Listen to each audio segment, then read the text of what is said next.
Muito bem, vamos para a nossa lição de número 8 com o título Comprometidos com a Palavra de Deus. Lição muito importante, porque toda igreja que pertence ao Senhor Jesus Cristo, ela tem que ser, obviamente, comprometida com a Palavra de Deus, guiada pela Palavra de Deus. O textuário diz: bem-aventurados os que ouvem a Palavra de Deus e guardam. Lá em Lucas 11:28, verdade prática. A autoridade divina da Bíblia deriva de sua origem em Deus, e isso por si só encerra a suprema autoridade das Escrituras como plena e total garantia de infalibilidade. Então nós cremos que a Bíblia, ela é infalível, viu? Nós cremos que a Bíblia é a palavra de Deus que nos orienta, a nossa única regra de fé, a palavra do Senhor Jesus, a palavra de Deus, a Bíblia Sagrada. Leitura bíblica em classe se encontra em 2 Timóteo capítulo 2, do verso 14 ao 19, e 2 Pedro capítulo 1, versículo 20 e 21. O objetivo geral dessa lição é demonstrar o nosso compromisso com a palavra de Deus. Nós temos que ter um compromisso muito sincero com a palavra de Deus, porque através do Espírito Santo é a palavra de Deus que vai nos guiar, nos doutrinar e nos lavar diariamente. Nós vamos estar aprendendo aqui hoje sobre isso. A introdução diz: nós somos apegados à palavra e buscamos a orientação do Espírito Santo para nos ajudar na interpretação das Escrituras. Na parte 1 aqui da nossa lição, a autoridade da Bíblia. Nós herdamos, veja bem, nós herdamos dos reformadores do século XVI o conhecimento, o conhecido sola escritura. O que significa? Somente as escrituras. Então, os reformadores, o ideal deles vem nessa frase aqui, vem nesse lema, sola escritura, ou seja, somente a escritura. É um dos 5 pilares da reforma protestante, viu? Então, no item 1, sola escritura, cada um dos 5 sola, cada um desses pilares representa a chave de cada doutrina central dos reformadores, como Lutero, Zwinglio, entre outros. O brado de sola escritura significa que a Bíblia é a única regra de fé e prática para a vida cristã. Então, nós temos que estar atentos a isso. Por quê?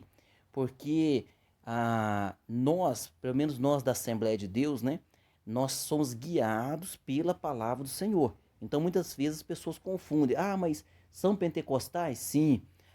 Creem em dons espirituais? Sim. Mas veja bem, quando uma profecia te orientar a ir para a esquerda e a Bíblia te orienta a ir para a direita, você fica com a Bíblia Sagrada. E tanto é que a Bíblia diz, né, lá em Jeremias está dizendo, quando alguém profetizar, se acontecer, diga que Deus falou. Se não acontecer, apenas foi coisa da cabeça daquela pessoa, correto? Veja bem, os nossos irmãos católicos romanos têm a Bíblia e a tradição. As testemunhas de Jeová, elas têm a tradução do Novo Mundo e mais a revista A Sentinela. Os mormons têm a Bíblia e tem um livro deles chamado Livro de Mormons, o livro de Mormon. Então, nós não, nós temos a Bíblia Sagrada, viu? Então, nossa única regra de fé é a Bíblia Sagrada. No item 2, somos nossos fundamentos. Os pentecostais ainda são vistos por alguns não pentecostais, né, alguns tradicionais, e sensacionalistas como um movimento que baseia suas crenças e práticas nas emoções e ensina a crença no cânon aberto. Então, muitas pessoas acham que os pentecostais, eles creem no cânon aberto, ou seja, quando alguém profetiza dentro daquela igreja, ou que alguém traz um ensinamento dentro daquela igreja, essa profecia ou este ensinamento é maior do que a Bíblia Sagrada. Não, para nós, o cânon da Bíblia Sagrada já está encerrado, é de Gênesis a Apocalipse. Então a Bíblia Sagrada ela é perfeita, é a nossa única regra de fé e nada pode estar além das Escrituras, viu? Nenhum pastor, se der um ensinamento, se não estiver de acordo com a palavra, está errado. Qualquer um tipo de profecia, se não estiver de acordo com a palavra, também está errado. A nossa declaração de fé da Assembleia de Deus diz assim, ó: a Bíblia é a nossa única regra de fé e prática. Não necessitamos de uma nova revelação extraordinária ou pretensamente canônica, tá ok? No item 3 aqui, não somos deístas, não somos deístas. Então, o que que o que que está dizendo aqui, ó? Deísmo é uma doutrina que afirma a existência. Deísmo é a doutrina que ensina a existência de Deus, mas que ele está muito longe de nós e não se envolve com os assuntos. Então, muitas pessoas imaginam que os pentecostais pensam assim, né? Não, Deus ele deu corda no relógio, foi embora, encerrou ali e pronto. Não, também não é assim. A Bíblia de Gênesis, Apocalipse, o canon bíblico está fechado ali, mas o nosso Deus continua cuidando de tudo. Ele continua cuidando de tudo. Ele continua cuidando do povo de Israel. Ele diz: orai pela paz em Israel. Ele continua cuidando da sua igreja, que são aqueles que creem no Senhor Jesus Cristo. Deus continua no controle de todas as coisas. Ele continua cuidando da política em todos os seus âmbitos neste planeta. E você diz, mas por que as coisas estão assim? As coisas estão assim porque o nosso pecado fez com que as coisas estivessem desta maneira. Mas Deus tem um plano, tem um propósito e ele já tem, né? Lá em Apocalipse 21 já está escrito, tem um novo céu e nova terra para nós habitarmos eternamente com ele, viu? Então, nós temos que entender o seguinte: o fechamento do cânon sagrado não significa que Deus abandonou suas criaturas e o seu povo. Não é desta forma, viu? Então Deus continua agindo, continua resolvendo situações, tanto particular, porque se uma pessoa crê e clama a Ele, como de uma maneira geral, né, entre as nações, problemas mundiais. Então Deus está no controle de tudo. Muitas pessoas pensam que Deus é transcendente, está no alto sobre o trono. Correto, ele é transcendente, mas ele também é imanente, ou seja, ele é o Emanuel, Deus conosco, está presente conosco. Amém? É assim que cremos. Na parte 2 aqui, zelo pela doutrina. Zelo pela doutrina. No item 1, ensino ou instrução. A palavra doutrina vem do latim doutrina, que literalmente significa ensino ou instrução. Então, nós prezamos pelo ensino da palavra do Senhor, né? Tanto é que em todas as Assembleias de Deus, normalmente, no meio de semana, ou terça ou quarta-feira, ou às vezes segunda, tem um culto. Este culto é denominado culto de doutrina, ou culto de ensinamento, exclusivamente para isso, né? Todos os domingos pela manhã também tem a escola bíblica dominical, são ensinamentos sistemáticos da palavra do Senhor.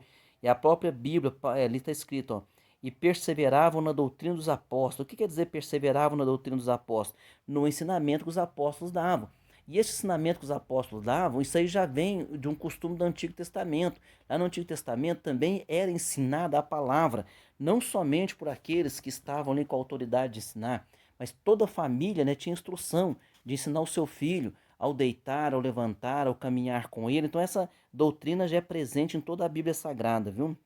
No item 2 aqui, o conteúdo da fé. A palavra doutrina se aplica também a um corpo básico e coerente do ensino cristão, como os credos. Trata-se de um ensino sistemático sobre os dados da revelação. A fonte do conteúdo doutrinário é a própria palavra de Deus. Então nós temos os credos. Então toda a igreja, qualquer sistema religioso, né, toda a igreja, ele tem o credo. O que aquela igreja ensina? Então ela tem oficialmente ali um credo, tá? E também existem as declarações de fé. Por quê? Porque você vê, hoje são tantas placas de igreja, mas você quer saber o que aquela igreja crê, como que ela crê. Ela crê na Santíssima Trindade, ela crê no céu e no inferno, ela crê na imortalidade da alma. Então tudo isso aí as igrejas têm documentado. E nós vamos ver aqui, ó, quando o apóstolo Paulo diz assim, ó, traz essas coisas à memória. Ele está se referindo à sã doutrina. Então o apóstolo Paulo já tinha essa preocupação em que se pregasse a sã doutrina, contrapondo o que? Aos falatórios profanos. Então, desde a época de Paulo, já tinha os obreiros fraudulentos que ensinavam ou por não conhecer, ou por pouco conhecimento ensinavam errado, ou realmente falsificando a palavra do Senhor. Então sempre teve isso, né? Os credos são genéricos e as confissões de fé são mais elaboradas e específicas. Então você olha para a Bíblia Sagrada, quando você olha ali, você vê ali também Paulo falando naquilo que a igreja crê. Então você vê também ali um princípio de tanto tanto de um credo como também de uma confissão de fé. No item 3 aqui, ó, a nossa confissão de fé e a Bíblia.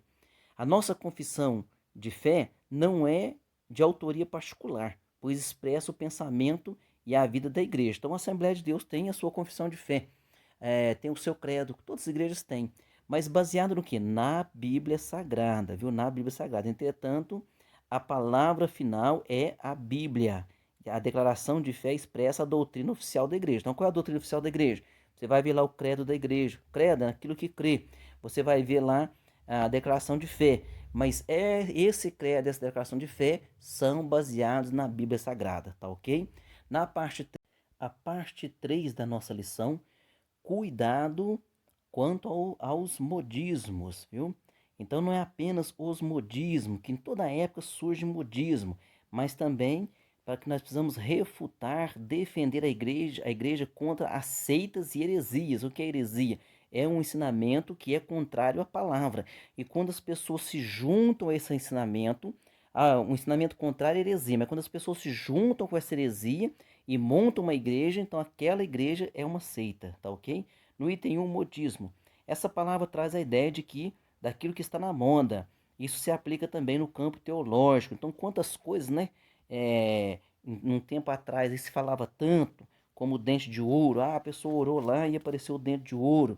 Então é uma coisa assim que você começa a observar e ver que são modismos que não tem nenhuma base doutrinária, base bíblica, né?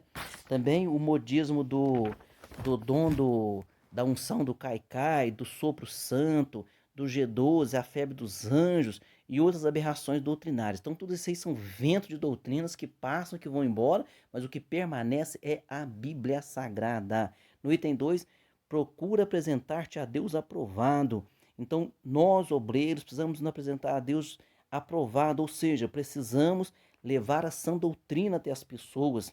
Os maus obreiros e os obreiros fraudulentos. Então, Paulo já sofreu com esses maus obreiros e obreiros fraudulentos. Estes maus obreiros e obreiros fraudulentos serão desmascarados e reprovados. Por quem? Pela palavra. A própria igreja também não pode ficar apenas ouvindo o que o pastor diz, o que o pastor não diz. A igreja tem que ler a Bíblia, a igreja tem o Espírito Santo, para que as pessoas possam crescer na graça e no conhecimento do Senhor Jesus Cristo. No item 3, como obreiro que não tem do que se envergonhar. Então, Paulo sempre orientava os obreiros para que os obreiros pudessem progredir, para que eles pudessem fazer a obra, né, com mais dedicação. O termo obreiro, tanto em grego quanto no português, vem da palavra obra, trabalho, e tem um significado amplo no Antigo Testamento. Então, por exemplo, o cooperador, o diácono, o presbítero, o evangelista, o pastor, todos eles são obreiros. E se nós formos analisar bem, todos nós somos obreiros na seara do Senhor para fazermos a sua obra. Mas aqui Paulo estava dizendo daqueles que são oficiais da igreja, que têm a obrigação de estar ensinando e cuidando e zelando pela igreja. No item 4 aqui, que maneja bem a palavra da verdade. Então o verbo grego aqui para manejar bem é ortotomeu. Ortotomeu. É literalmente cortar reto, ou seja, fazer a coisa certa, cortar reto, levar a palavra de retidão, levar a palavra com a graça de Deus. A preocupação de Paulo é com o ensino correto da palavra de Deus, com base numa exegese sólida, com aplicação para a edificação espiritual da igreja, viu? E lembrando aqui, o autor já cita dizendo que o púlpito não é lugar para desabafo, para indiretas, de forma alguma. O púlpito, eu acredito que as redes sociais também não são. Eu acredito que nós devemos resolver nossas situações um com o outro, pedir perdão, mas esse negócio de desabafo, de usar o púlpito ou redes sociais, isso é perca de tempo, né? São coisas de menino na fé. Nós precisamos crescer na fé e fazermos a obra do Senhor enquanto é tempo. Conclusão, nós temos compromisso com a palavra de Deus e cremos que ela é a única revelação de Deus escrita para a humanidade. Vamos para nossas perguntas. Pergunta número 1, que significa o brado da reforma de sola escritura, né, para nós? Que a Bíblia é a única regra de fé e prática, somente a escritura, viu?